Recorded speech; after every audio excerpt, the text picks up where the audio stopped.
Hello and welcome to the Holy Hour Podcast. It's the All Cure Podcast. I'm Gavin and welcome to the show. I want to kick off this episode with a giant thank you to everybody that's already purchased from the Holy Hour merch store, our new merch store. Some people have already gotten their orders even and are happy with the quality, it seems. So everything's running wonderfully and the response has been great.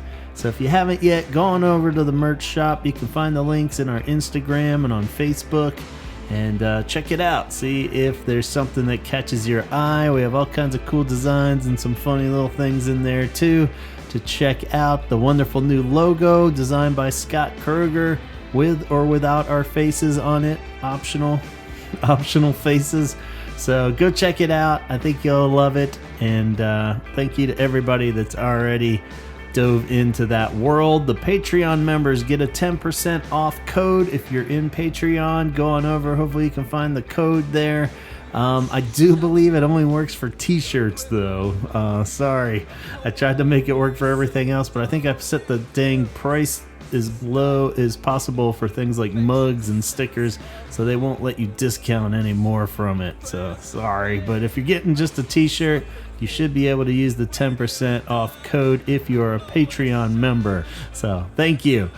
All right, enough business talk. Let's get on with the episode. I recently had a wonderful round of Cure Talk with my beloved brother-in-law, Chris Kology. I've got to be the luckiest dude because my wife has such cool siblings. They're all hilarious and just some of the sweetest people you could ever want to be related to. Chris is the youngest of the four and a huge music fan, so this was really fun just having a super casual conversation about the Cure with him. And we touched on a wide range of topics. Even his Cure origin is a bit different from what we're used to, where there's an awareness point, and then years later, he takes the official plunge into Cure fandom. And so yeah, we kind of just meander through Cure albums, and including the self-titled album, which he recently just explored for the first time because of the anniversary. So it's lots of cool, fresh ear opinions on these albums, that one and all the classic ones. And listening back to it, it's really cool because you could hear the excitement in his voice and my own. And his being a love for new music, and mine is in remembering how awesome it felt to experience these albums for the first time. So I'm actually super jealous of him. He gets to savor all these classic Cure albums in a fresh and new way. So I hope you guys get to reflect on the early days as well as we stir the pot of early Cure love. So let's dive on in.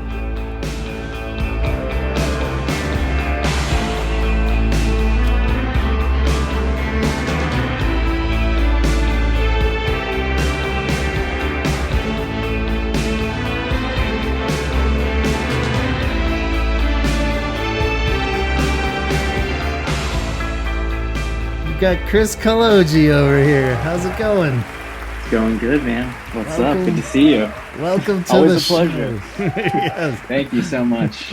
It's an honor to be here. Truly. We haven't had much family on the show. I think Owen is the only other family member of mine that I've been able to convince. And Henson. I bet you Owen's episode was great. Yeah, he did an early on one. Owen's my brother, for those that... He's great. He's like... Good talker. Yeah, he's been on a couple times. We talked about the Smiths and the Cure early on. And then we talked about Love Cats because he's a bass player, much like you. And then we did a drinks one, of course. Sure, Cure cocktails. But yeah, good to have family on. Good to be here, man. Still can't convince your sister, my wife, Casey, to come on. She's yeah, why not? That's funny. She gets to hear the real version, the live version every day. Yeah, that's true. She lives it. Yeah, exactly. But yeah, thanks so much for making time. I know you're a busy man, and appreciate it. And we go way back, like we said. Yeah, we which do. Is my whole life. 21 years now. I was thinking about the timeline. Crazy. Wow, I did not know that. Yeah, 21. It must have been like 2003.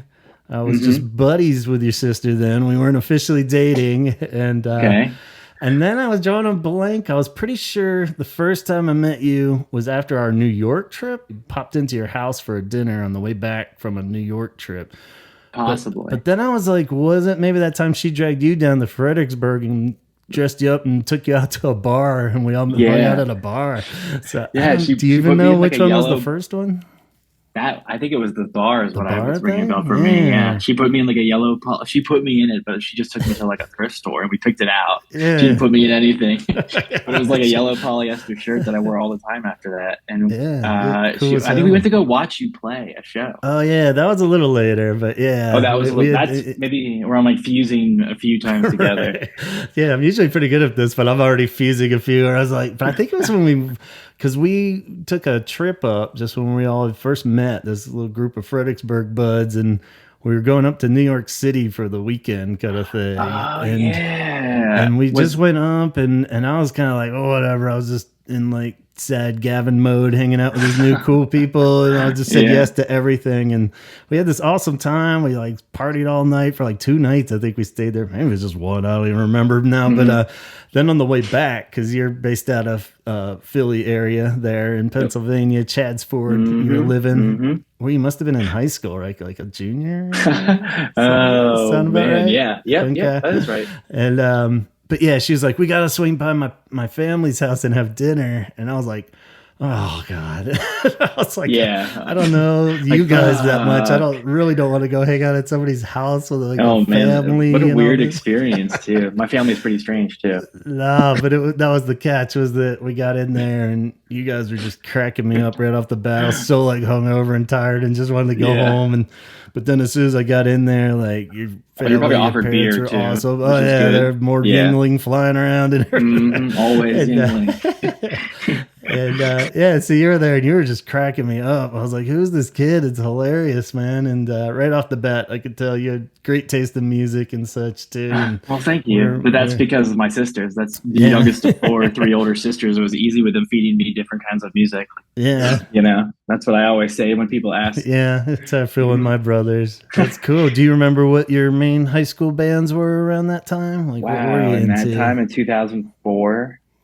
I was really into like all of the indie rock stuff, so like the bigger bands I was probably into was like Beck for sure. I was really into Beck, remember that? And then like Air, I was really into Air. So Air was like the biggest band to me for some reason. And I the other day I was listening to Playground Love and like the song is cool, and then I listened to like some other song of theirs and I was like, but this is so strange. It's just like cocktail lounge music.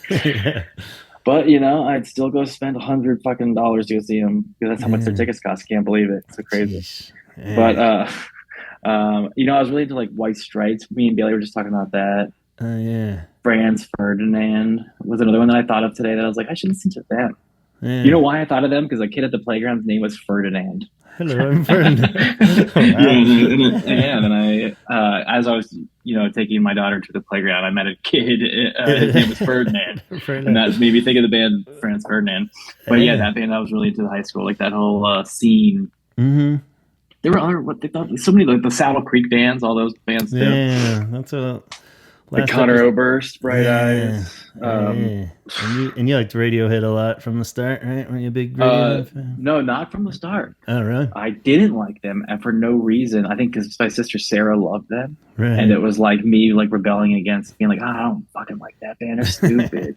And that was also earlier before they got into like all that Kid A stuff. That was like OK Computer before that. And then at the high school, Bailey, my wife now, bought me all their albums for one of my birthdays. It was like, you should listen to Radiohead. And that's how I got really into Radiohead. Isn't that crazy? Yeah, it is crazy. Yeah. And then Radiohead was like the reason that I like so much other music now. It like turned me on to so much music. Cure is like one of the reasons why too, I think. Okay. In my brain, I read somewhere that Tom York's one of his inspirations, big bands were the Cure, which makes sense. Even if it's not true, you'd be like, sure, right? Yeah, it makes total sense. But in my brain, I've been saying that for years. Yeah. Let's see how they could not be, on some level, But, like he definitely would listen to them for sure. Yeah.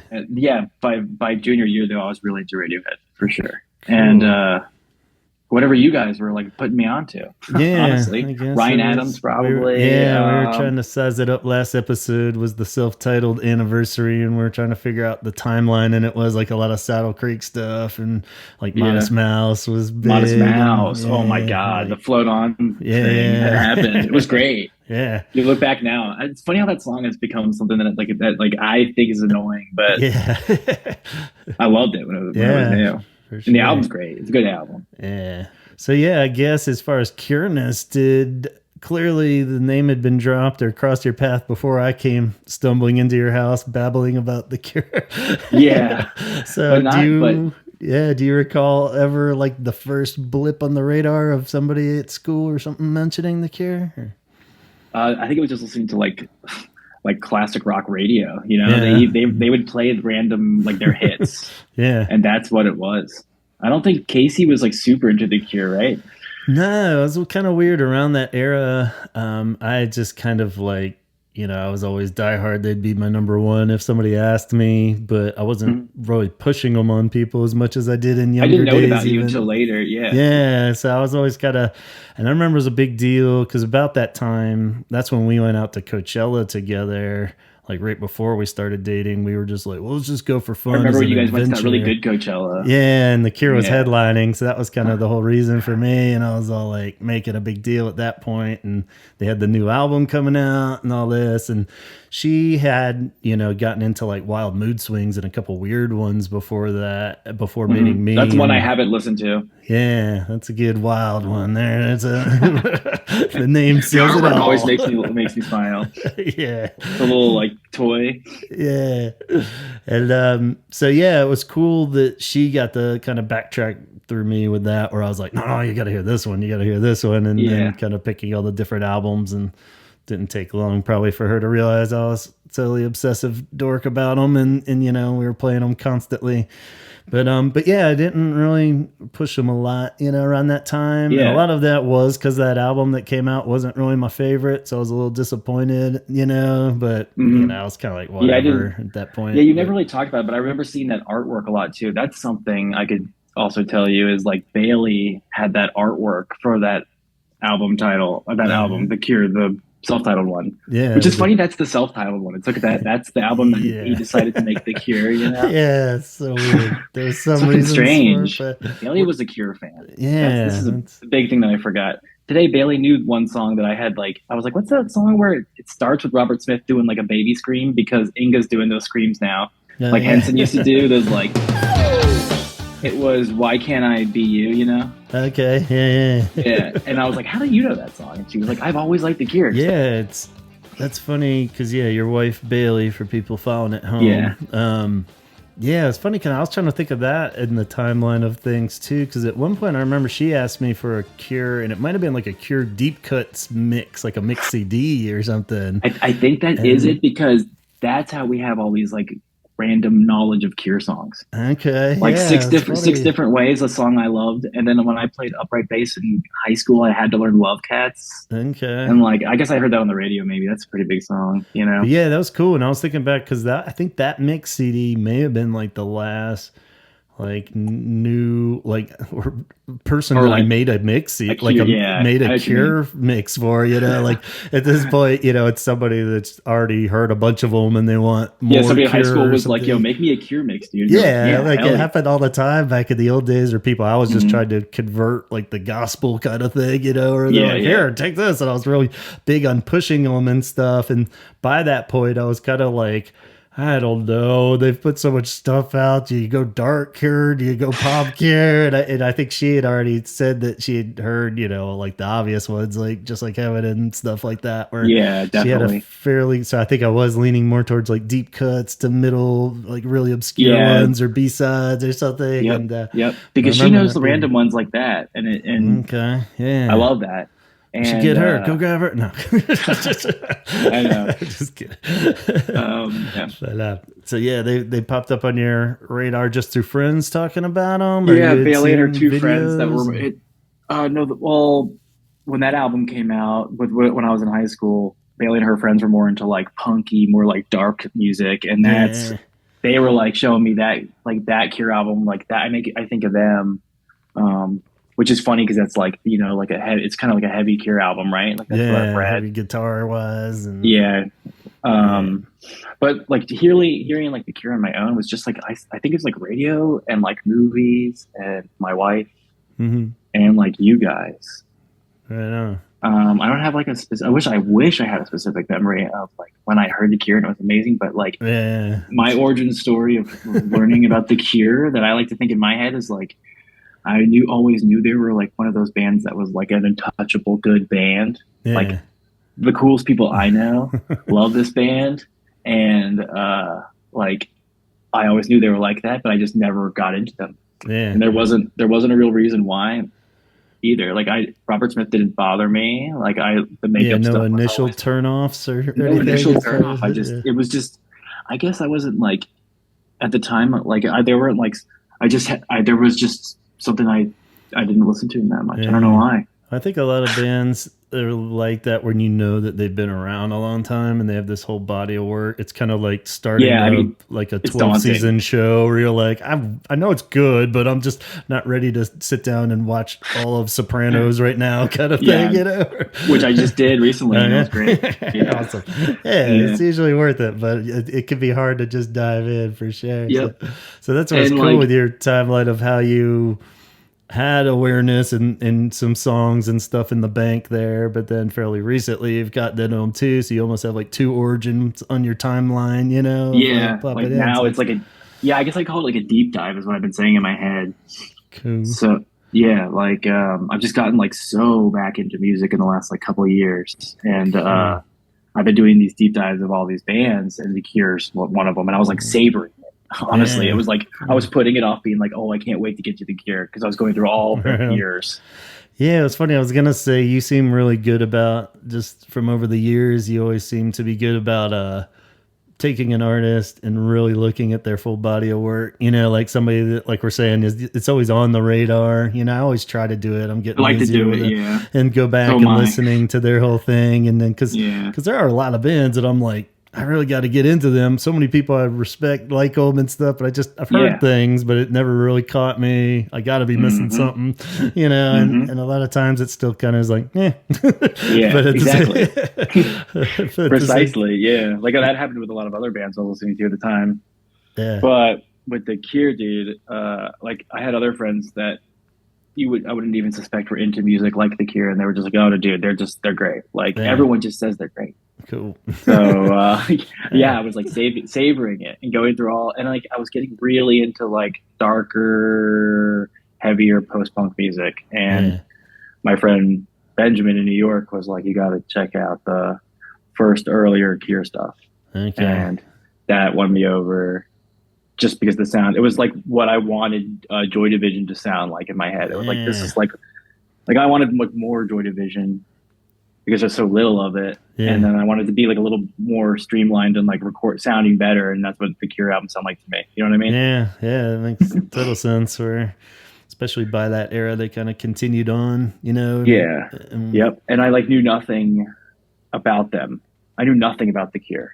Yeah. So it was really fun reading about them. It was fun reading about all these bands, honestly. But it's a lot of information to retain too. So like, also like I love doing research, especially of bands. Like you said, like I'll just look up albums and just read about the albums and listen to them in little bits. But I try to retain this information. But with the Cure, it's been fun. And it's a lot of good music. Yeah, it's a lot of albums. It's a lot of phases, especially with Cure. Like even though if you look at their timeline, it might have been within like a 3-year time span, but they'll have albums that are drastically different, but still very Cure. And then the stories behind them are really weird, and which is great. It's kind of like Beatle in a weird way. Yeah, for sure. It's like, oh, they're doing this now. Okay, cool. Yeah. and it's like, harder now with all technology and the internet of everything, where it's all laid out there for you. When I was a kid going through a lot of it, it was just whatever you found at that time. Yeah. And that's what you learned about, and it was like, okay, then I could sit on it for like a few months, and then I'd find some other little nugget See, I think of that though, and I think of like, that's awesome. Like that, in a way, it must have been so nice to go to the record store or like CD store, and you get like 2 CDs because that's all they have there. Yeah. And then you just like savor those. Now I'm just I'm given every fucking song immediately. Right. And I'm like, I don't know what to do. So I ask you, but there's already like, so much to begin with. It's like, where do I go? Yeah.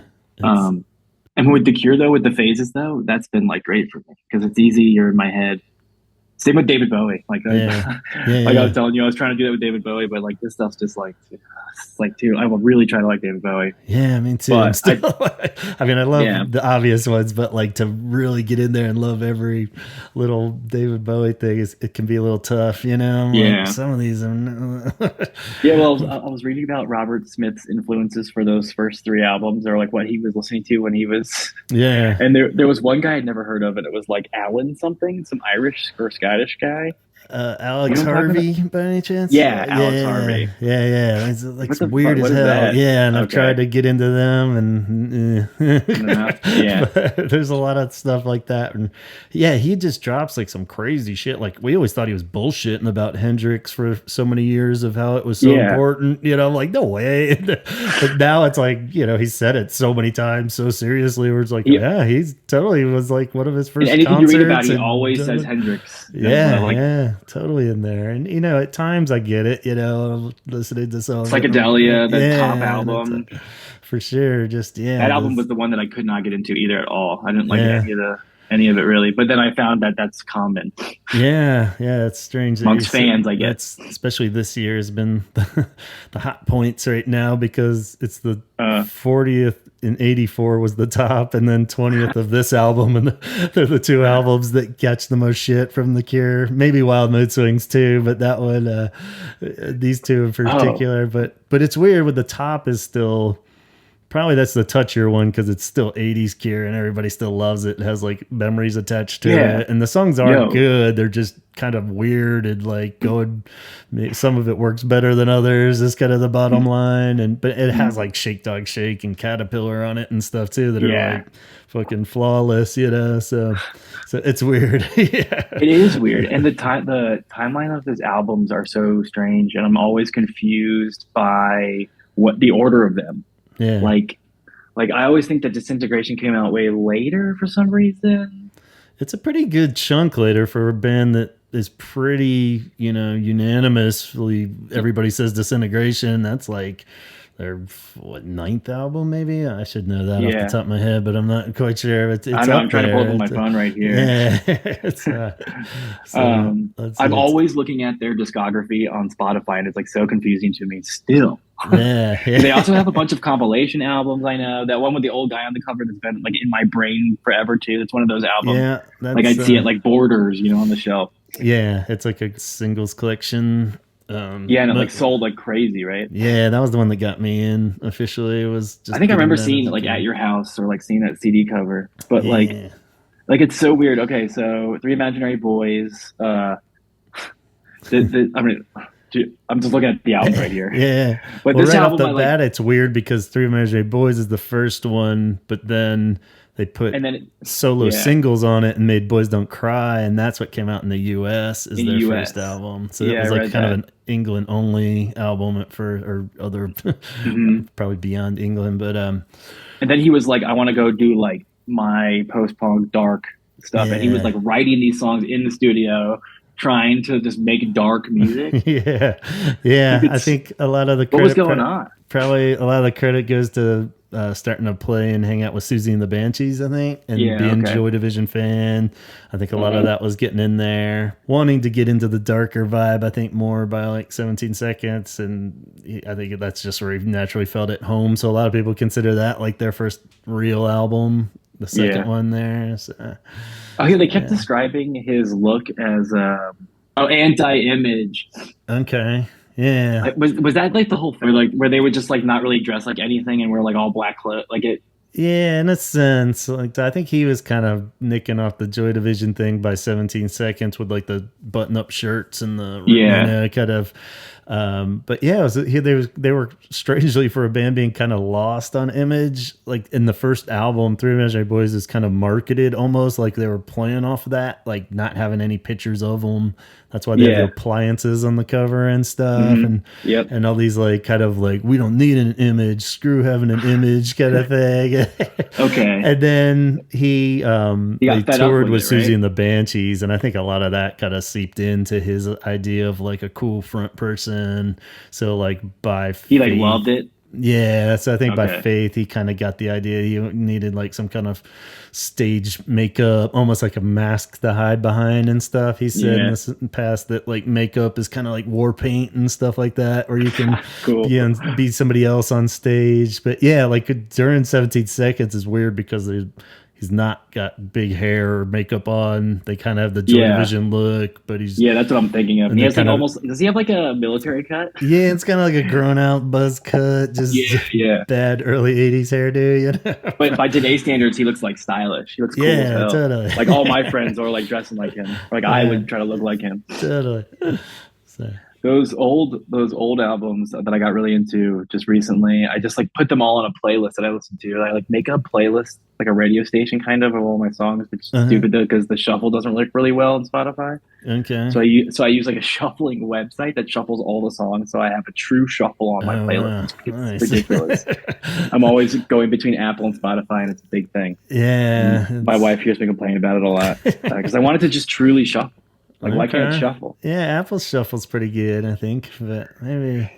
No, I tried it. So you didn't shuffle to your. It didn't shuffle. No, it only shuffles the same 25 songs, then adds like a new song to that rotation of 25. Yeah. Oh yeah. Now that you bring it up, I'm always bitching about. I make these playlists that are like 6 days long. Yeah, and I still always hear the same like 20. Well, I read songs. that there's a silent cap of 250 in a playlist, and you should keep it under that. Or like it's like a Spotify secret. I don't know if it's true. I don't think it's true. It's probably true. Yeah, but I put all those old Cure songs on this playlist, and like I'm always clicking through this playlist to try to hope that one of the Cure songs comes on because they're so like weird and like that's not what I knew the Cure at all. Yeah, you know. Yeah, and I was like pleasantly surprised, and I was like, oh shit! And then they're like fun. Yeah. So like, when you officially started diving back in for the first time seriously, and your buddy suggested the darker albums, that's where you went first with like the that's where I went first. Went dark first. Okay. Yeah, because I was trying. That's what I wanted to hear. I just wanted more Joy Division. I wanted early New Order because I did the whole New Order thing too, which was fun in its own way, but it like also got extremely silly and like to the point was like, all right. Yeah, I don't need to listen to New Order anymore. So yeah, you went like probably that first, or I guess like 17 Seconds, Faith, Pornography. Yeah. Kind of pausing there then. Like, yep. Okay. And then no, and then I just kept going, and then I went to. That's when I like actually one day I messaged you like last year. I have no concept of time anymore of the baby. Yeah, but that's what they do. Yeah. Like Head on the Door and Disintegration were like I listened to those so much. Yeah, both of those albums are so good to me. Like and like I just discovered Disintegration and isn't that like a meme of like Disintegration's the best album? Like it's some I think they're from something. Does somebody say in a movie? In South Park. There's the episode where Robert Smith was on South Park and he saves the planet from Barbra Streisand. And I remember like it being a big deal because it's actually Robert Smith, isn't it? Yeah, he did the voice. He didn't know what the hell he was recording the voice for even. He's just the man. He's just the nicest guy. And they put it in there. And at the end, Kyle, I think it is, one of the kids goes, as he's walking off into the sunset, they're like, Disintegration's the best album ever. He's like, yeah. And I mean, Jesus says, our savior. I mean it's a really good album and I'm really happy to have found it because I didn't know any of these songs. Like I knew like Love Song, Pictures of You, and the big singles. I didn't know Lullaby and I didn't know Fascination Street. I knew Lullaby like sort of in my like I guess in my brain from just growing up with my sisters. But like Fascination Street and Lullaby are like two cool songs. I just like pretend that I'm like I feel good walk around the city too, you know. Driving at night songs, I think. That's cool. Well, here's a question for you real quick, since I don't get to ask a lot of Cure fan listeners because they've been so like in, deep with Disintegration for so long. As a fairly new listen to it, it was kind of a throwback in a sense. He said, like, because after they did like Head on the Door, then they went into Kiss Me, which was kind of broke them into the mainstream more. And they had like Why Can't I Be You and pop songs more and stuff. And he was starting to pop up on like teen pop magazines and stuff, even, And yeah, I've seen some of those on like Reddit and stuff. And it's he's sitting there with like a little teddy bear and stuff. Yeah, they had that orange thing. Like it was like the Cure in orange. Was that? Yeah, part of that's a live show they did. Right before Kiss Me. So it was so Head on the Door was the most recent one on that.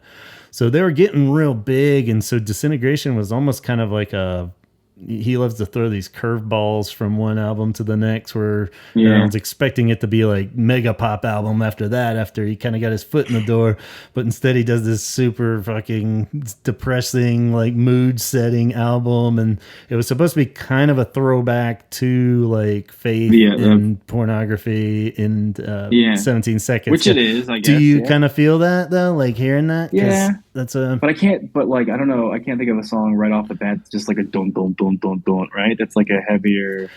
Yeah, it's weirder because it's got so many more layers than those early ones. And they're catchier because he's got the pop thing down now. So even though they're sad, heavy songs, they all have like so many hooks in them, and they're super catchy. Every single song has like a funny little MIDI. Or I always say MIDI. I don't know why I say that. Like a little piano hook, Yeah. Like a little funny little like keyboard thing.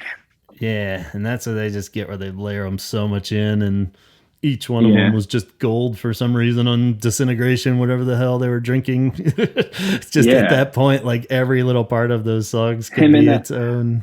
Yeah, didn't him and the bassist get in like a bar fight, and that's why they broke up? That was right after Pornography. When they were on tour. And you were telling me, because you told me a while ago, or when I saw you last, that guy helped write he did write a lot of the songs. Yeah. He's. I always thought it was Robert Smith. So, I looked him up. Yeah, sounds like a movie though. Yeah. I know, and then a roadie got them back together. Yeah, that's what Wikipedia says. The roadie. Yeah, pretty much. I guess they invited him back. But there was it was really odd just because he's his best bud, and later, from that point on, they're best man at his wedding and still, his best buddy as far as we know. But they just had they had a falling out. Yeah. Did the Cure have an album when they weren't together? Yeah, The Top. That's what The Top is weird. And hell yeah. And the singles. Yeah. My dude. That's the other thing. The bass lines are that's such a hilarious thing too, is I was like, I didn't give a fuck about the Cure because I was like, they don't like the bass. I never thought about them as like a bassy band, but like they're such a bassy band. Yeah. It's like, I think most of the songs are like the bass lines written first, and then they just figure everything else. And I think that's what it is. That's why it's hard to pinpoint who wrote what and all that kind of stuff. But a few times it's popped out that like this was a Simon demo, and I think a lot of it is he'll just write like the Fascination Street bass line or something, and at that point you have like 70% of the song, and you just lay it on top of it, and that kind of approach probably. But I think a lot of times too, Robert probably is sitting at home when he's doing the demos, because the deluxe editions put out a lot of the home demos and shit, and on a lot of them he is playing the bass, and he plays this cool bass line, and he'll probably hand it to Simon, and then he makes it his own more, so I think it really is, and that's why they're cool. They don't really call out who did what exactly. So they're just still buddies. They're all, and everything's good. That's great. Yeah, for now. So we'll see. There was a scare in 2020 or something. I don't know if you caught the wind of all that. Did you? No. It was when the hell? It was definitely during COVID time there. So it was like everybody's going a little nuts. Yeah, everybody's going fucking bonkers. But it was like a weird ass Simon thing. He's never hardly on Facebook, but out of nowhere he posted, "So I'm tired of the betrayal. It's been a nice run. I'm done. I'm out of the fucking Cure kind of thing." And he posted on Facebook. Everyone's like, "What?" I assume it was gonna be some kind of virus or anti-vax kind of thing or something. Yeah, and who knows? People are still wondering if it was something about like not playing shows and he got pissed, and it was definitely some kind of we all made our funny speculations. It still was one of our highest episodes where we had an emergency podcast. We're just alert. Speculating out the ass of anything that it could have. We're like, maybe he went over to Robert's and it was just like a bad night, and he made fun of his girlfriend's cooking or something. I don't know. And everything was fine, right? Yeah. Well, then it was just like, it wasn't a huge amount of time, but then just as stupidly, somebody asked, "Was he in the band or not?" or something. He responded, he was like, "Yes." It was just like, done. I'm in the band. I forget what the details right now, but it was really like, okay. Everybody was just kind of like, cool. And then they announced a bunch of tour dates, and everyone's like, I think he'll be there. So yeah, I guess it all worked out, whatever it was. But yeah, we were all a nervous wreck. It was terrible. Yeah. And I think it was because it was like one of the more serious things that Robert says occasionally is like, at this point with the band, if Simon wasn't, and he'll say that directly, if Simon isn't in the band, we're not the Cure anymore. It would just end at this point, and it kind of makes sense. He's not going to reform again at this point, I think. So how old is he now? 65. So they're all around there. So yeah, I could see that being like, if something like that happened, that would be really stupid. If he's like, now I'm gonna reform with all these young kids or something. But yeah, no. And then I listened to Head on the Door a lot as well. Like, that album's so good to me. Yeah. Like, man, every single song is a banger. It's crazy. Yeah. So at that point, you're kind of dabbling into the catchier, more pop stuff. Yeah, did it contrast with the dark stuff that you'd gotten into then, or did it kind of seem to go over? Now I just listen to Disintegration, Head on the Door the most. Yeah. And then like I have some songs that are like from 17 Seconds that come on a playlist, like A Forest and 17 Seconds. Play for Today, like most of the album. Yeah. Same with Faith. They mesh pretty well though, the pop and the dark. I think so. I think I think so too. One of the best selling back. I know it's like an either or kind of thing, but like to me, it's like the best thing is that they do both so well. Yeah. Like, why can't they? Right. Nobody else does. Yeah. There's definitely some people that lean one way, like, I only really like the dark shit, or, stick with the poppy. But I think it's just where you lean preference wise. But I don't think. Also, like, like for like when it comes to songwriting for him, like, I'm wondering, like, he writes sad music to write sad music. Like, he's not actually really sad, right? Like, that's the thing with him is like he's like writing like for I don't know, like. Yeah, I think. You know what I'm trying to say? Like, it's weird. I think what is he writing about? Right. That's the kind of the confused side of a lot of people. Unless he has like secret girlfriends, which could easily be a thought, like, sure, he's sad, he feels guilty, whatever. Yeah. Yeah, and I'm sure they're genuine emotions, but they're coming from all over the place. Whether they're imaginary, or he's tapping into friends or family, or he's good at it. Or amplifying it. I think any good songwriter can do that, where you take and you remember those things too. I've had that a lot, where it's like, well, why are you singing this sad bastard music? It's like, well, I remember how to be sad. Yeah, because I'm in a happy marriage now. I remember, and it's important to remember how miserable you were at times, because you never want to go back there, Yeah. So being able to tap into that, I'm sure he just has that gift for it too, where even if he is just pulling something out of his ass, he can make it sound good and genuinely sad. But same time, I guess I'm also just saying, like if he's just writing sad music, like, he's doing that as if he's writing happy music too. Like, he just does that because he can't, like, he wanted to. It's not because it's like it's when it comes down to both being like the the happier Cure, the sad Cure. It's like he just did both. Perfectly. Like, I don't know. This point, I can't get this point across, but it makes sense, I swear. I totally see where you're going with it. And he's even had a quote. It's hard to say how serious any of his quotes are, but he's so sarcastic in everything he says. It's so funny. I love hearing his quotes. Something like, they're like, why are your songs all so sad? He's like, well, when I'm happy, I'm busy being happy, and I'm having a good time. I'm doing stuff. He's like, I'm writing his songs because I'm sad. I might as well sit around and write a song because you're sad, So that totally makes sense. It's like when you're having the best night of your life, you're not sitting there and fucking around with some chords and Yeah, so that's cool. So you started getting into more of what we call the golden era or the golden age Yeah, of which like was Head on the later than I Door. thought, which was like way Yeah. like I didn't think 90s in my head. Yeah, I guess. Early 90s, yeah, into Wish is what I'm thinking of. Yeah, Like that's I pretty much thought for. like Friday I'm in Love, which is on Wish, is crazy to Hmm. me. I thought that came out earlier in my head, you know, Yeah. which is like the Yeah, I mean, it's. quintessential pop song, right? It's like one of Right, them. right. Yeah, especially as far as the confirmed hit factor, Oh, really? Yeah. yeah, that one and Love Song are pretty much, the biggest pop Okay. hits, which is Yeah. weird. And for such a sad band, it's like, Yeah, dude, we were having exactly. dinner with it was my wife's father's 75th birthday. Okay. And last weekend, and I was like, oh yeah, I've been like really into he's a music guy, but he listens to like Steely Dan and classic rock, which we can all Yeah. listen to one other day. But I mean, like I've been really Yeah. into The Cure, and he was sitting around with his friends, and he said, "Oh, The Cure." He's like, "They have some cute songs, dead serious." And I was like, Cute. "Yeah." And then he had another friend who is French. He's from France, like a big, thick French accent. Was like, he's like, "Oh, The Cure, like they're the most miserable band in the world." And like Bailey's dad had no idea what he was talking about. He's like, "Oh, they write like cute pop songs," and I'm like, "This is Yeah. exactly what this band's all Yeah, about."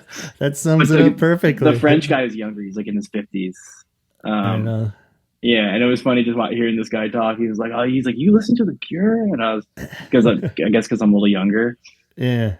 And then he was saying how miserable they are. And then we were driving home, and I was like, "Oh, Francois was there and so miserable." He's like, "Well, say that about Love Cats. Like, say that about like Yeah, all these like yeah. really funny, cute songs that Bailey's dad remembers." That's funny. So yeah, he's down with the pop and the Yeah, yeah, they're huge in France too. They've always done really well in France. That's funny. cool. That's good. But Also, that was oh, I was just thinking of something that was funny that you told. Oh no, it was from the podcast earlier. His intros are so insane. yeah. What is up Just with the that? how Yeah, long they're they can so get. long. Yeah, But you know what? I love yeah. long intros, and I always have, and I think that might be a part of why I like The Cure so much, especially Okay. Disintegration. Like all those songs, Yeah. each song has like an intro. Yeah, yeah. It really sets the mood. It's a cool. That's why I was Yeah. kind of baffled in that episode of like trying to think of why more bands don't do that, and Hmm. like really just to that extreme, And then like drop the set beat. the Yeah, yeah, it sets the mood. It builds I it love it. wonderfully, so you could really stretch stuff out too, Yeah. and just adding those layers makes it Hmm. really fun and cool. And really just add so much more emotion into the songs. I think when you already love the song before the vocals even kick in, that's cool. It's Yeah, like yeah, it's not easy to do. So yeah. Our words are like a second, or like a sort of second to the music, right? For yeah, him. a lot of times, Yeah. I think he tends to just based by the demos you hear always write where it's maybe he's doing like mumble tracks over it where he has the melody in his head, Yeah, the and demos like for the one album are great. I think I mentioned to you. uh for yeah the head on Head the on the door. door one. Yeah. Yeah, yeah.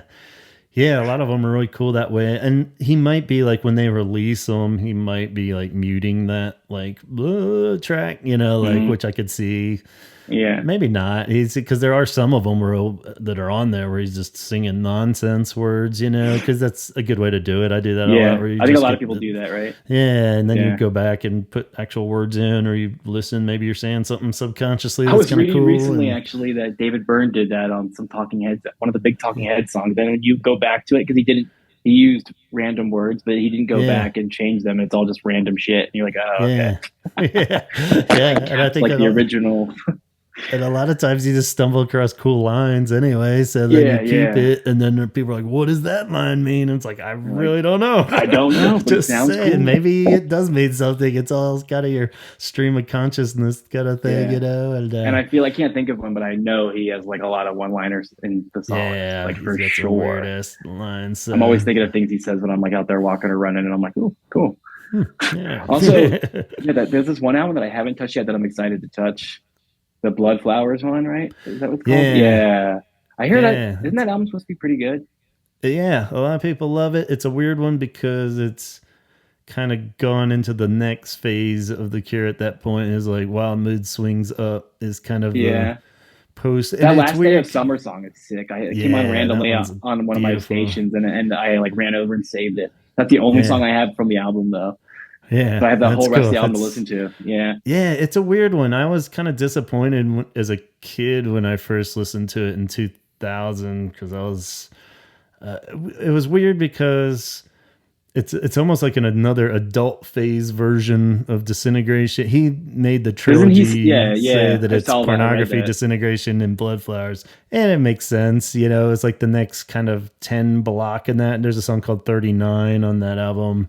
That's not the greatest song, but it kind of sums up. He's about to turn 40, so that's his like turning 40 album. Oh, sick! I'm 36. And it was weird. And as a kid, I thought it just didn't really hold up, and it was a little kind of adult Cure by numbers, kind of. Yeah, it's about him getting older, right? Like yeah, which is a lot of his shit. but yeah, I like. But it's good now. I like it a lot more. Like now that I'm gotten to the age and past it that he was, like as a kid I didn't really get it enough, I think, which is weird to say. It's cool. It's Cure for all ages. Yeah, I feel like he's kind of ahead of us in laying the tracks in each kind of phase. I'm like, oh, I see what you're doing here, and when I get to it I like it a little bit more even and such. But that one in particular has grown on me the most of any Cure album. Cool. I think just there's a few dogs on it. That was the kind of the catch where it's just like, what the fuck? Where it starts to plant the seed of like these next two albums, the last ones where he starts this kind of like rambly shit, and it's just the songs kind of meander and a lot of catchy shit. That's when I usually get turned off by them. Is just him just going off too much with his vocals, like at the end of a song, or like screaming or something. He does that shit too much later on. I think he's like over. I don't know why, but I think it is. Especially on the Cure album. Yeah, I guess as we get to that, that's a good because of the anniversary, and that's why I was super psyched that you had listened to it too. Yeah, I saw something on Stereo Gum. Yeah. Is it like a review thing, or it was just like a fact. They just do like on their Instagram, they just put out like facts for the day, and it was like came out that day or whatever. Okay, yeah. And then I saw the podcast. Yeah, it's kind of cool because we, don't really get to do the anniversary treatment for the later albums. We've been kind of really stuck in these 40-year anniversary ones of the 80s albums. So that was kind of like, and this one has been so confusing to all of us for 20 years now, where I'm like, I want to love it so bad, but I just, it's definitely at the bottom of my list, but then we always like put the asterisks of like, with the worst Cure album's still pretty fucking good, and like, so there are some good songs. So I was curious your opinion on it, kind of having fresher ears and getting the whole lump sum. And what do you The other day, I listened to it when I was like feeding Ingrid, and I put notes for every song. So Lost. All right. Yeah. What you get? Well, it's just like it's literally like a one-line thing, but for Lost, like the yells at the end of that song, I put "My God." I said easy, slow, boring, kind of boring build up. Okay. The Labyrinth song though, the next one was like the most new metalish one, and it was like getting me laughing. And then what's that? Who's that? The producer? Yeah, this is the touchy subject. Ross Robinson. Ross. Ross. Yeah, I was calling him Toss Robinson. Yeah, I called him as Toss, a joke. and I was making me laugh. Well, because I looked up Toss, and I was like, oh, okay. I was like, I see what Gavin. Yeah, Tosser Robinson. But, I feel like Robert's always got like contracts with people and stuff, or he's always like set. Like, why? I guess that's how it used to be, I guess, yeah. This was a weird thing, just because it was the end of a lot of stuff, like after Blood Flowers, Fiction, which had been their whole label and stuff leading up to that, got sold, and they weren't on that anymore, so they needed like a new record label.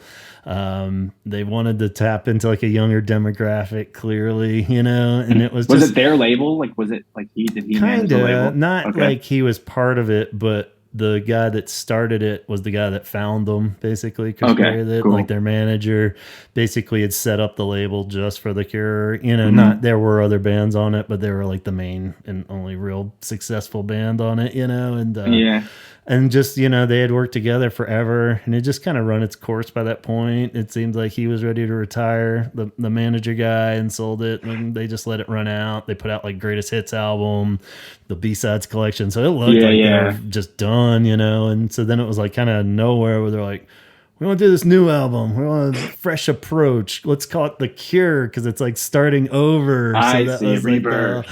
Renewal. We're back, baby. We're a new metal band. We're a new metal band. Yeah, I was like, the worst genre of all the genres. Yeah, I was like, what the fuck is going on? So, being younger at this time, did you cross paths with a lot of new metal shit?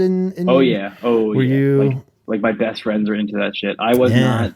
Because again, I was fortunate enough to have like older siblings guide me away from it right. that were like already into cool shit. Like I had Casey who was into like whatever. Yeah. I always like think she was like Depeche Mode and U2 and NXS. That's in my head. Yeah. And then I had Sarah feeding me like Britpop, so I didn't have anybody giving me new metal, so which was fine, Yeah. But all my friends were into it, and it was just like, even when I was younger, I thought it was like we were making fun of it. Yeah. Yeah. And I was like 15 at the time. But some people are really into it. And I have friends now who look back on it like nostalgically. Yeah. And like there's like a lot of new metal nostalgia coming out. And like, but whatever those bands are left are like putting stuff together like Fred Durst. Yo, I heard this crazy new metal song the other day where it was a cover of What's Going On by Marvin Gaye, and Fred Durst put together a team of new metal experts. Oh boy. And the song is Ross Robinson produced it, bro.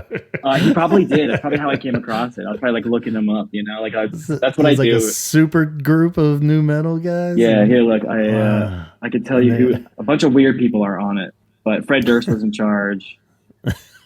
Wow. But anyways, I already deleted off my thing. Yeah. But anyways, that guy, he's the godfather of new metal. Yeah, so that's his big name, and which Korn is also. Yeah, so that was the main Korn, and Robert never really went on the record for even liking any of those main bands like Limp Bizkit or fucking Slipknot or anything. Korn, they did that acoustic thing with. So it's funny because people, all of my friends who are like, now everyone's like a pretentious hipster living, in some city up northeast. They're all like, well, Korn, if you must, like they're the ones that are good. Like they're the good, the good early albums, the early shit. Yeah. The 1993 or 4 Korn album is great. But like even if you like listen to it musically, it's just like stupid and not good. And nothing. I just feel like just like kind of meathead rock. That's why I always feel bad saying I just think that. of that stupid Woodstock festival. That's what comes to mind immediately. And I'm like, Robert Smith would be at that? No fucking way. But I guess they had pretty random people at that too. But but I mean, it was just a weird fucking angle. But but that alt end song was good, and the single's great. Like I wonder if those were just songs he's been sitting on for a long time, probably, right?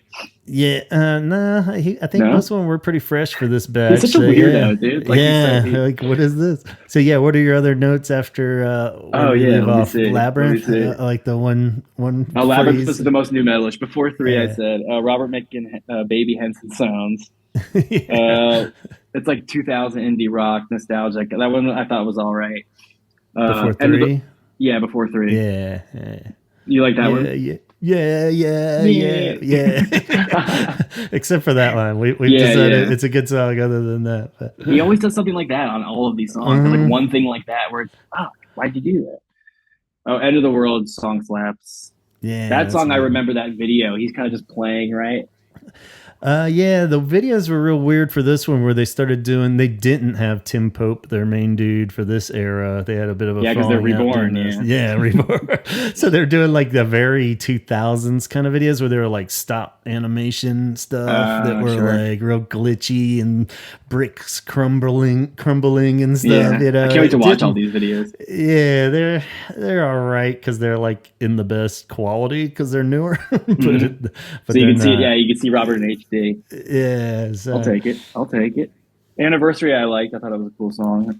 Intense, dark song. Like, what's he talking about? Was my note. Yeah. I like his romance funny, songs too. because it's like, what the fuck? What is he talking about? Yeah, and going back to Uh, what you said, I guess that is the catch. And we were talking about in the last one. We're like, well, we all know he's been at least a happy enough marriage for a I really know, because I long always time love to it his when you high read about school. these guys being married. You're like, yes, Yeah, that's I'm sick. sure they've Robert had gets their married, rough he's in love. spots, but Yeah, but then you hear these other songs, and I'm like, damn, Robert, I hope you're not doing anything. yeah, we're like, come on, man, Yeah. don't Hold fuck on, I this think I may up. have just heard. Oh no, I thought I heard the baby squeal. I thought I heard the baby scream. I found a Cure song for like every part of my life too. He always has some kind of song that's like exactly what's going on, which is funny. Yeah, I'm sorry, exactly. just go off on a tangent. Like, what the baby screams do with that song? I learned about that That's song, and then that's just why we yesterday, got 200 some episodes of this podcast. We just ramble for fucking 3 hours straight. dude, just yesterday I heard "Hot, Hot, Hot" for the first time, and I was thinking how fucking hot it is outside. Yeah. That song, though, I didn't really care about it.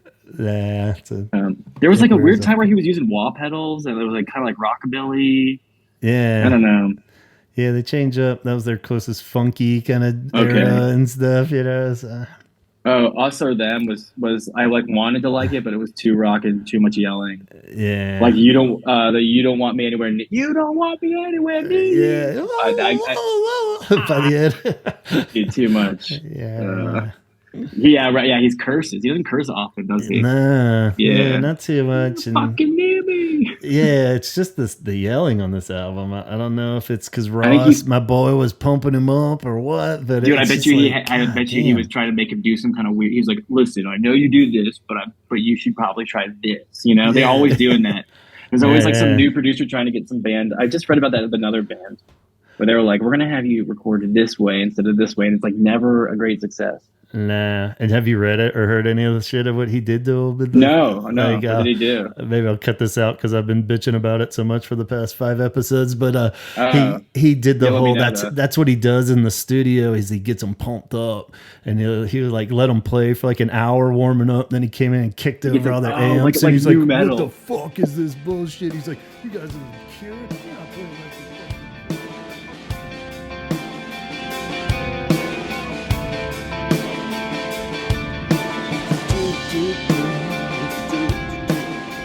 And the fact they didn't work with him ever again kind of shows that either he was Yeah. like, yeah, the band's going to fucking leave if we work with this guy, or he knew it just didn't work, even though he liked the experiments of it, I think, you know? Yeah, He liked that he kind of put a fire under their ass and they did something different.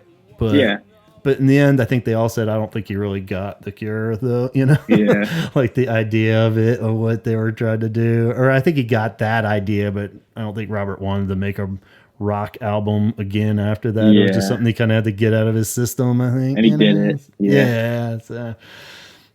But he's been the nicest about them all in comparison to the other bandmates. We're all like, yeah, fuck that guy. I'm never working with him. So, Yeah. Oh, that reminded me that like I also one of my good friends in New York. She lives in Queens. uh-huh.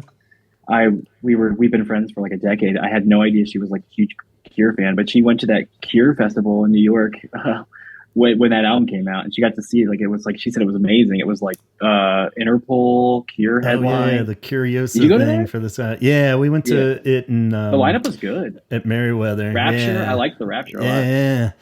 Yeah, they had a lot of cool bands in there. Yeah, Used to, I Cursive think. was there too. Yeah, Cursive. I was still kind of a mess around that time, so I got like pretty trashed at that show. So I mean, that's a good festival to get trashed to. Yeah, it was good, but yeah, because Interpol and Mogwai was there But I and had, stuff like that. yeah, that's crazy. I'd never known about it. And she Yeah. was like, "Oh yeah, they had a whole festival that he like ran, and it was like awesome."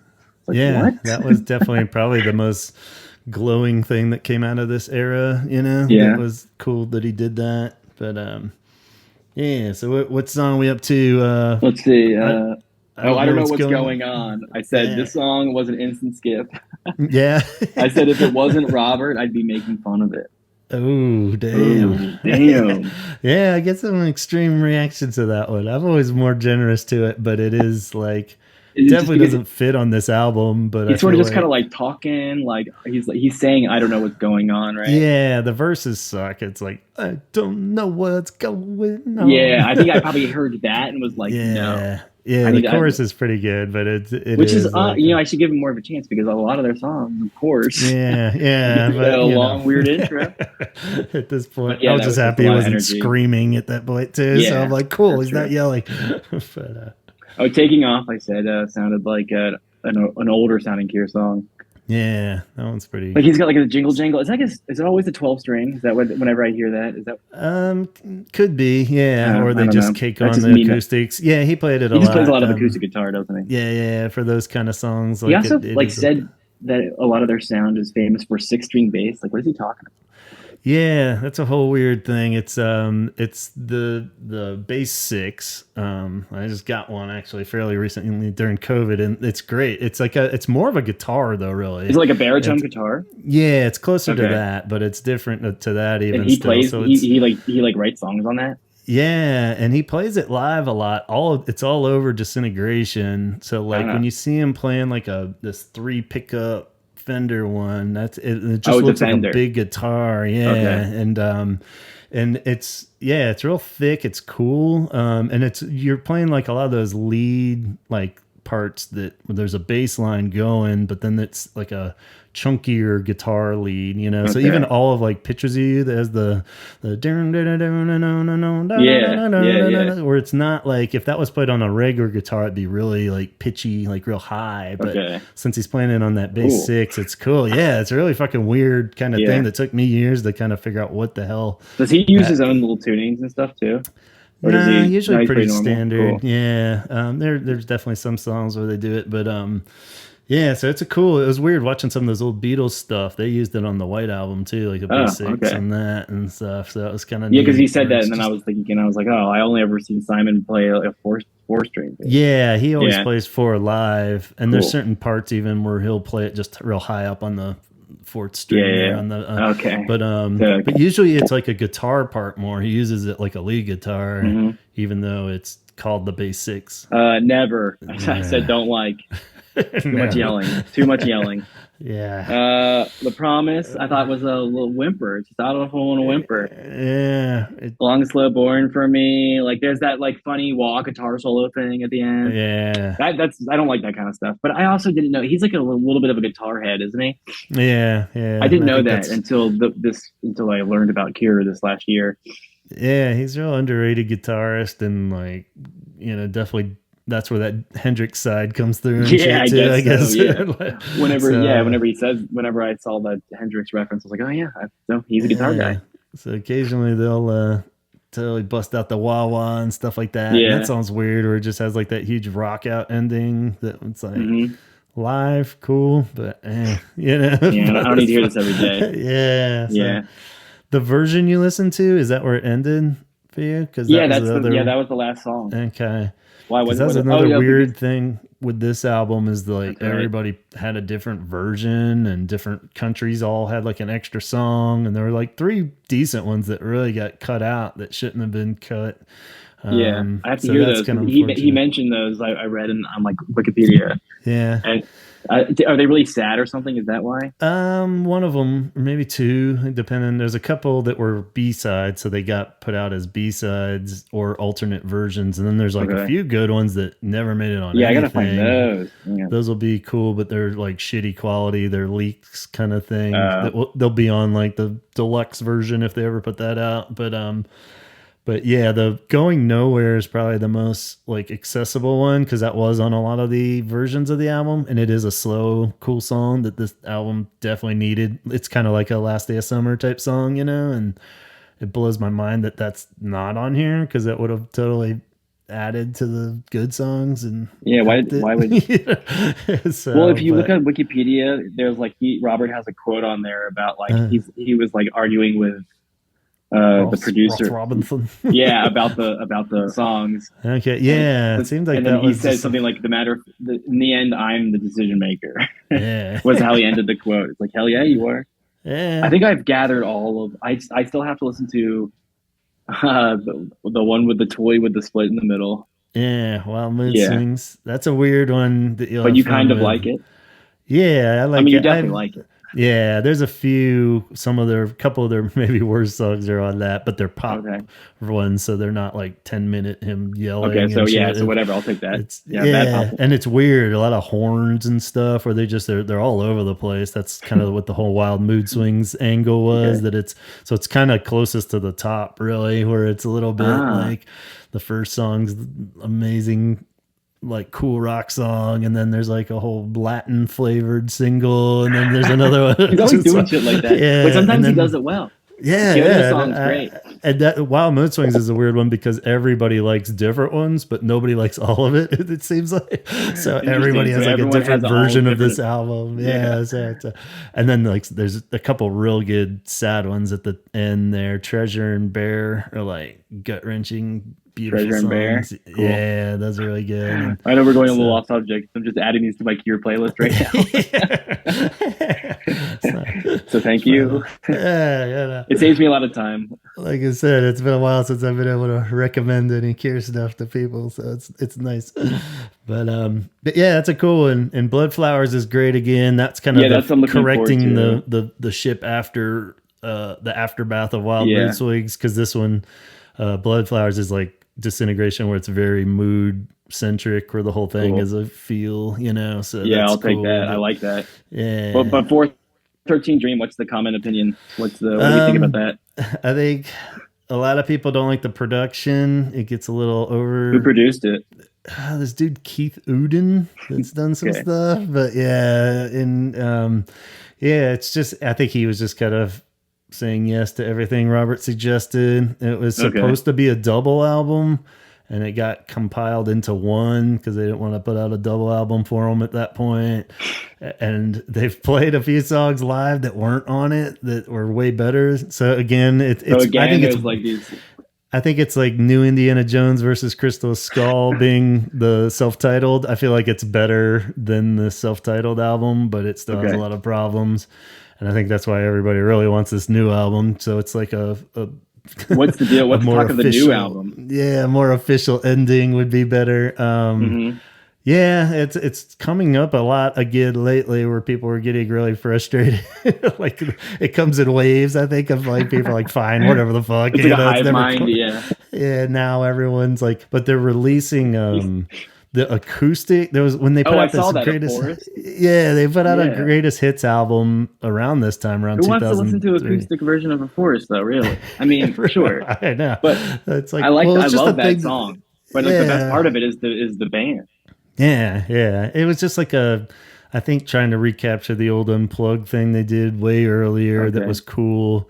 And more importantly, I think it was they were putting out a greatest hits just to kind of end that contract with the label and stuff. And he wanted to put something extra on it. So it was a nice gesture. So they did like a whole, we played all the greatest hits, but acoustic. And it was just a bonus disc that came with it. Cool, fine. Nobody really needs to talk about it or anything. But for whatever the fuck reason, they're putting that, I guess it wasn't on streaming, which I didn't even fucking know it wasn't on there. I thought maybe it was on there, and they made video of it that came with the DVD for the videos, but now they're putting that on streaming. So they're saying, guess what, everybody? I mean, everyone's like, cool, I guess.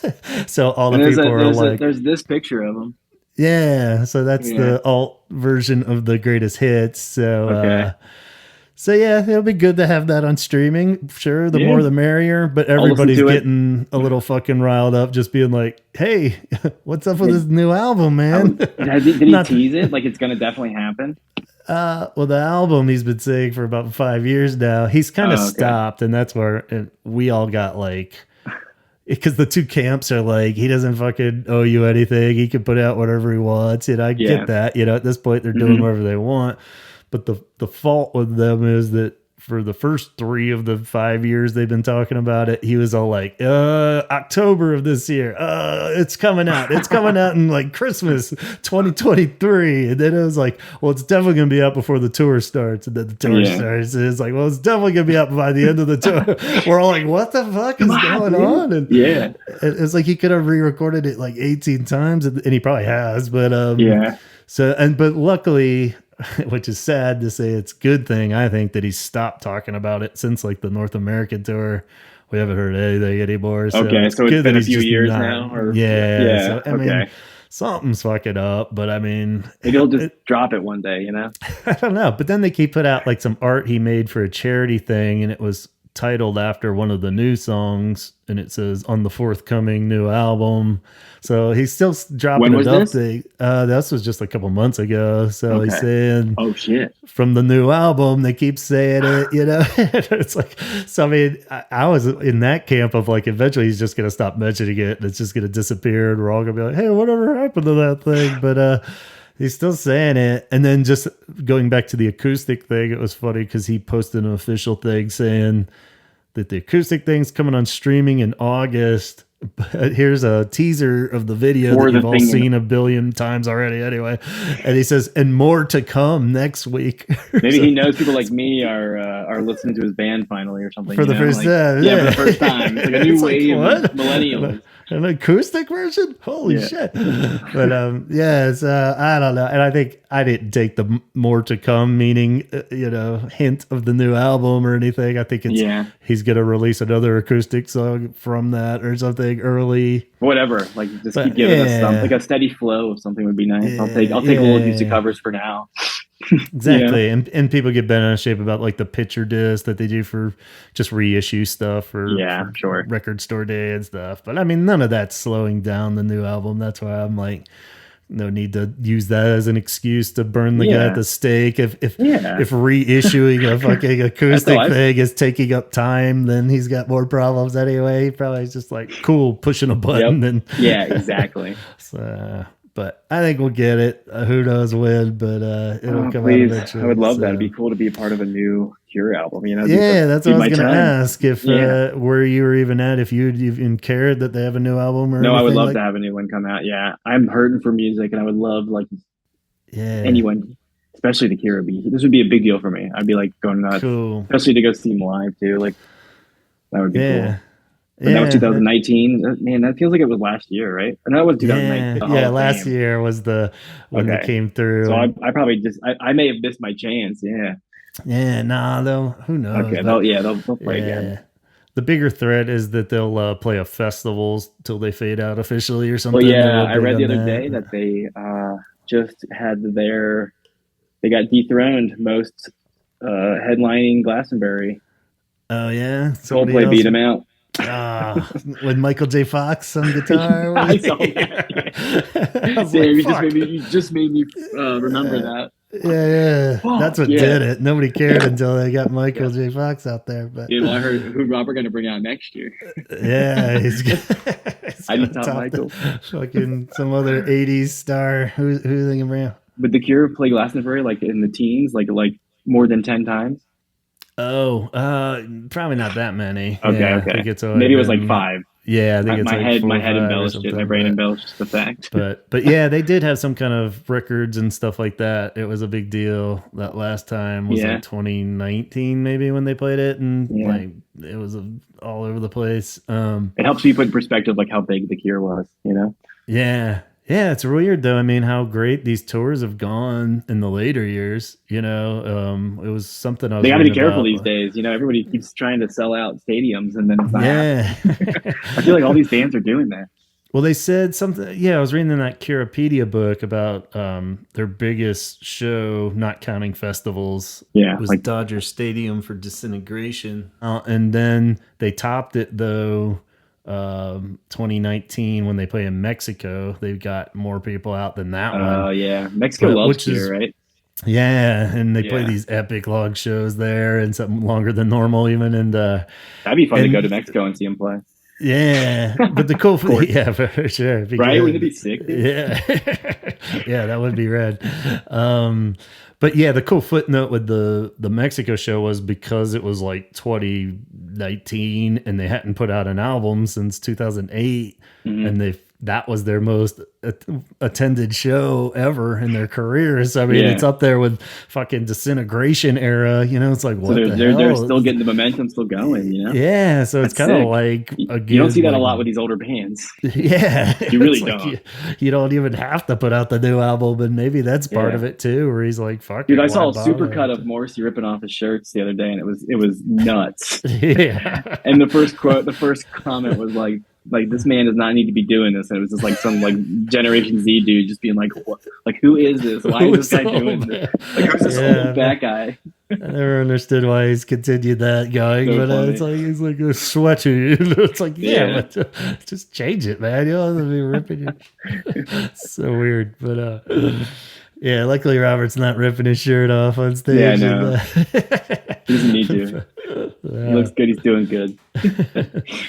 But yeah, we'll definitely get you to a live show for sure. Yeah, we almost pulled it off with that last Philly one with the extra ticket, but you're just going out of town. So something we always ask every guest along the lines of time and travel, and having just watched Back to the Future with Henson for the first time, what time frame would you travel back to if you could pick any Cure era to see him during? Disintegration. Yeah. I mean, that album is still new to me. I'm not sick of it at all. And I've been listening to it on the reg, not the full album in its entirety every day, but 3 or 4 songs from it almost every day. And I'm not sick of them, So whenever that was, what was that? Like 88? 89. I was born in 88. Okay. Yeah. I was going to ask. Cool time to be born Cure wise. Which is double awesome, as I was possibly revisiting my own origin story again for I was like, oh yeah, it was 88 when I was always trying to pinpoint it, but I'm pretty sure 88 was my official declaration of Cure obsessed year, when I was just started getting one random tape at a time. Like we were talking about earlier, it was weird because you just go to the tape store and you'd get whatever the fuck you could find. So it might be an album that was 3 albums earlier. It might be the most recent. It might be some weird. My head is so it just. Of course, I love having my phone, but it would just be so cool to experience that, the slow build of loving a band like that.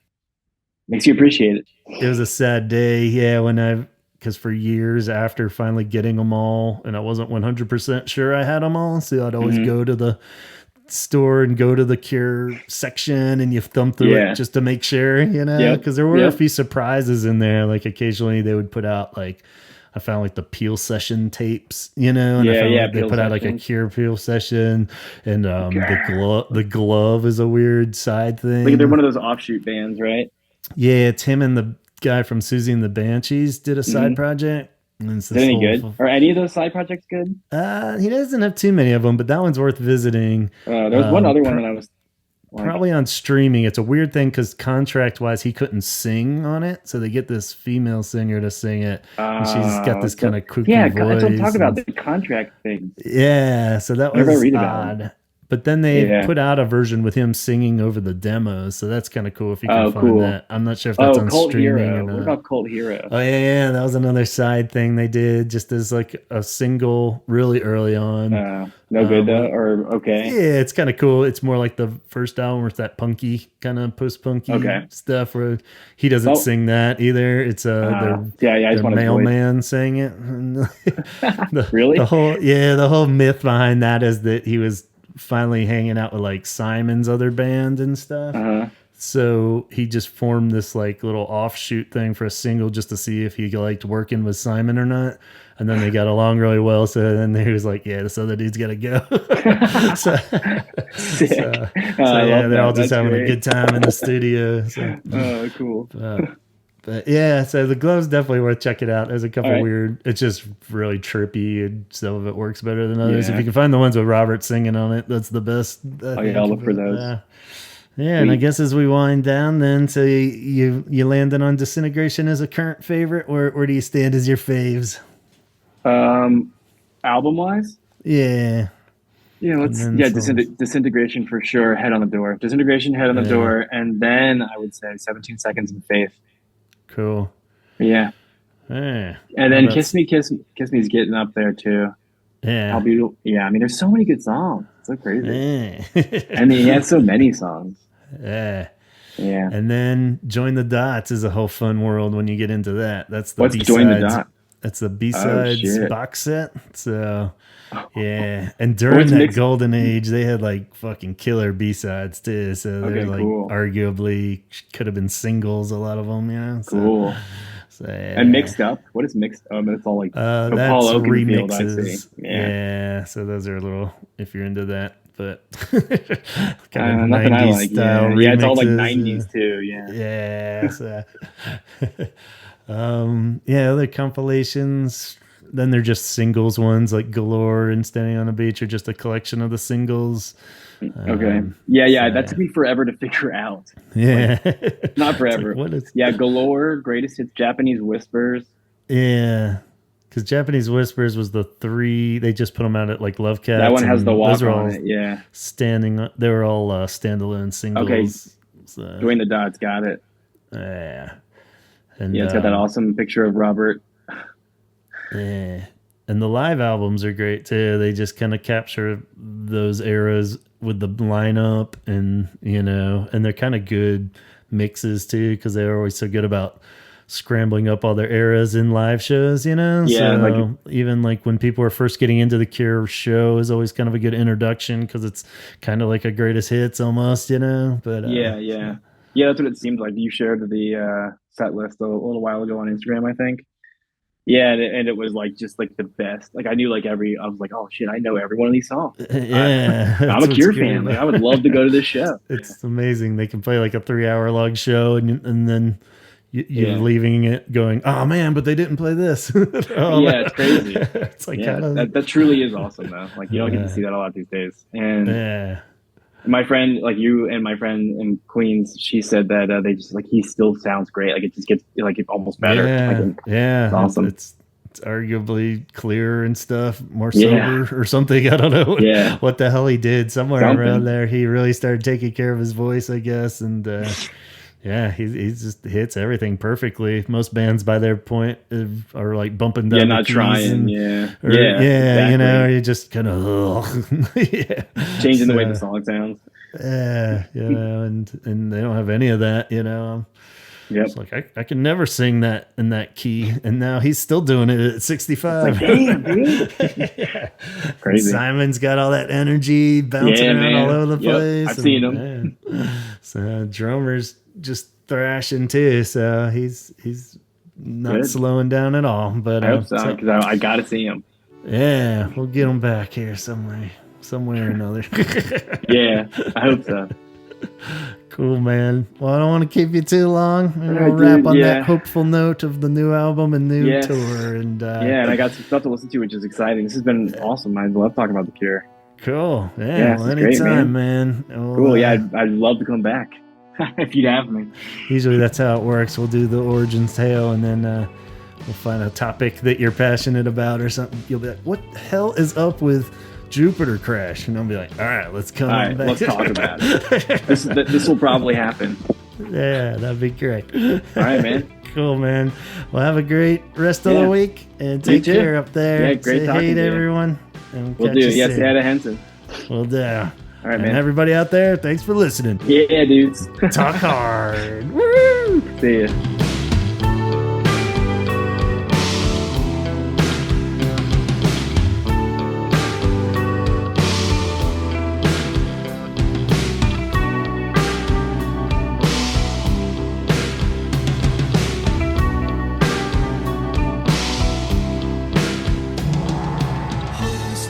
Again, a giant thank you to Chris and you guys for listening.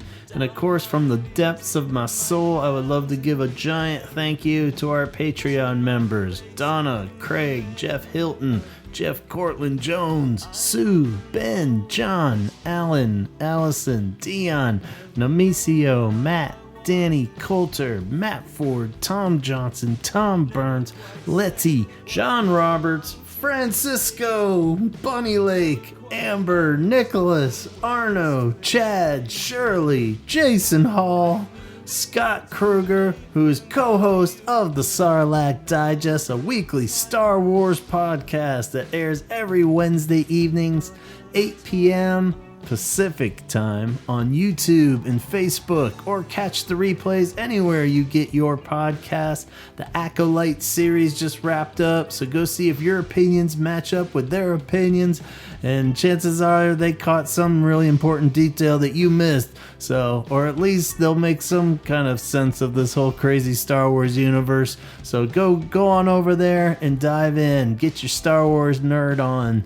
Tanya would like to spread awareness of 988lifeline.org, a suicide and crisis hotline with over 200 call centers located all over the U.S., available 24/7, offering free and confidential support for people in distress, and numerous prevention and crisis resources. Call or chat online if you or anyone you know is in need of help. Tim is working hard over at New Waterloo, an independent hospitality development, design, and management company that owns and operates hotels and restaurants all over the U.S. Find their many locations at newwaterloo.com. Dana is a freelance animation, illustration, and motion graphics designer, currently open to new work and commissions, so check out her amazing work at graphics.tv. That's graphics with an X.tv. It could just be the kick in the ass that your business or project needs to break on through with a new look.